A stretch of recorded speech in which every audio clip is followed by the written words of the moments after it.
International Training for Elders and Responsible Ones, March 2023. General Subject: Knowing, Experiencing, and Living the All-Inclusive Christ for the Genuine Church Life. Message 8.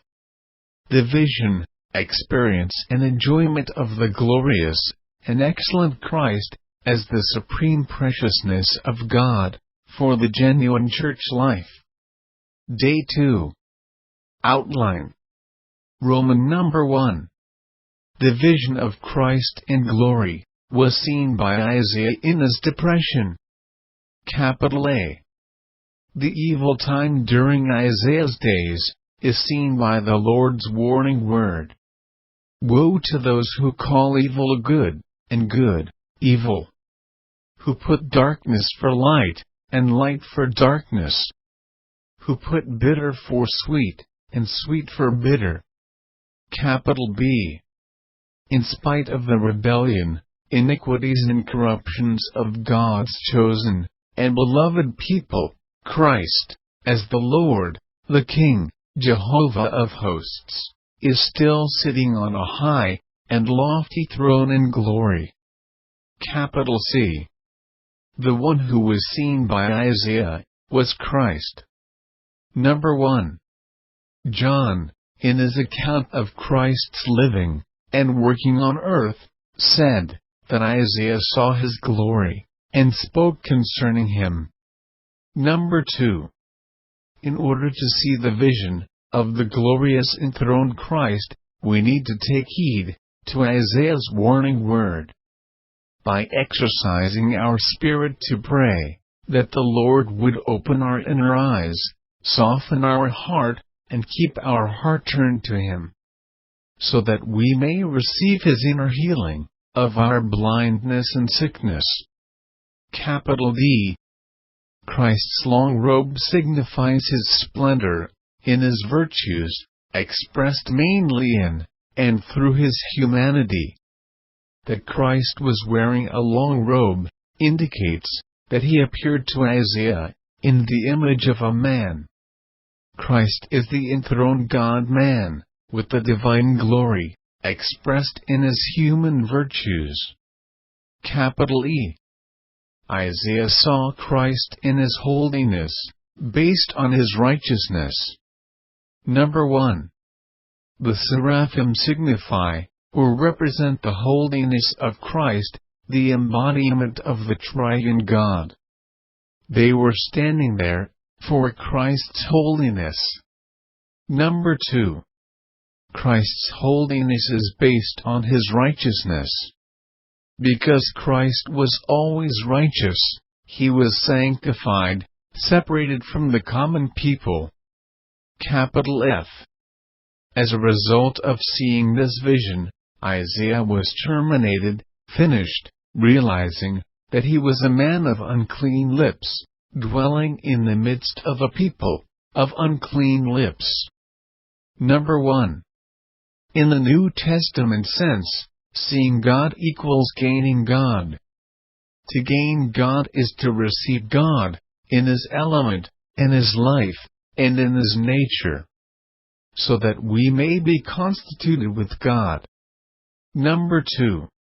Seeing God transforms us, because in seeing God, we gain God, and receive His element into us, and our old element is discharged.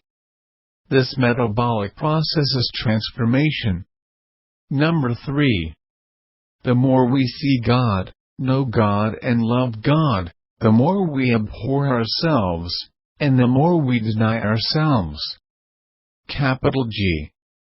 After Isaiah realized that he was unclean, he was purged by one of the seraphim, signifying the holiness of God, with an ember from the altar. Number 1. The application of this ember by the seraphim signifies the effectiveness of Christ's redemption, accomplished on the cross, and applied by the Spirit the Holy, in His judging, burning and sanctifying power. Number 2. seeing God issues in being purged and cleansed by God, and being cleansed by God issues in being sent by God to bring His chosen people into a state of living Christ, so that they might express Him in His glory, be saturated with His holiness, and live in His righteousness. Morning Nourishment. Isaiah 6:5-7. Then I said, Woe is me, for I am finished. For I am a man of unclean lips, and in the midst of a people of unclean lips I dwell. Yet my eyes have seen the King, Jehovah of hosts. Then one of the seraphim flew to me, with an ember in his hand, which he had taken from the altar. And he touched my mouth with it, and said, Now your iniquity is taken away, and your sin is purged. In spite of the rebellion, iniquities and corruptions of Israel, His chosen and beloved people, Christ is still sitting on a high and lofty throne in glory. These verses indicate that no matter what the situation might be on earth, and regardless of the corruption and degradation among God's people, Christ is still on the throne in His glory. When Isaiah looked at the situation among the children of Israel, he became very disappointed. It was at this point that the Lord brought him into a vision, so that he could see the Lord of glory sitting on the throne. The Lord seemed to say to Isaiah, Don't look down at the situation. If you look down, you will be disappointed. Look up at me. I am still here. I am the unique good thing in the universe. Look at me. Today's reading. At the beginning of your church life, you might have experienced a church honeymoon. But after a period of time, what was so sweet to you might have become bitter like vinegar. In your disappointment with the church life, you may think that it would be better if you moved to another locality. However, I can assure you that you cannot find a church that experiences a continual honeymoon. In every church, there is some vinegar. Therefore, in the church life, we need to learn not to look down at the situation, but to look up to Christ. We should not look at anything or anyone other than Christ. The Christ whom we look up to is no longer on the cross. Today Christ is on the throne. The people had become fallen, but Christ and His throne remained the same, in His glory. On this earth, everything changes and fluctuates, but Christ remains the same, today and forever. John, in his account of Christ's living and working on earth, referred to Isaiah's vision here, saying that Isaiah saw Christ's glory. Isaiah responded to the vision of Christ in glory by saying, Woe is me, for I am finished. As a result of seeing this vision, Isaiah was terminated, finished. In verse 5b, we can see that we must pay attention to our lips, to our speaking. A great percentage of the words we speak are evil, because most of our words are words of criticism. Unclean things, such as gossip, murmuring and reasoning, make the church life taste like vinegar.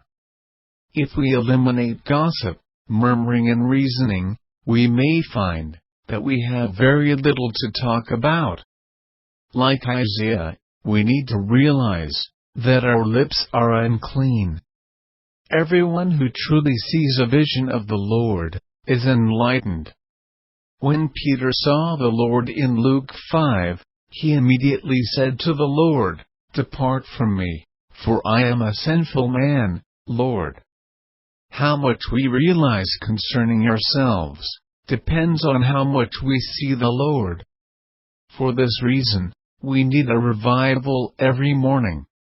The morning revival is the time for us to see the Lord again. The more we see the Lord, the more we see what we are. We realize that there is nothing good within us, and that everything within us is without splendor or virtue. After Isaiah realized that he was unclean, he was purged by one of the seraphim, signifying the holiness of God. In our experience, whether we are clean or unclean depends on the feeling of our conscience. And the feeling of our conscience depends on our seeing the Lord. How much we see the Lord determines how much we will be cleansed. The more we see the Lord and are exposed, the more we are cleansed. This is the end of Day 2 of Message 8.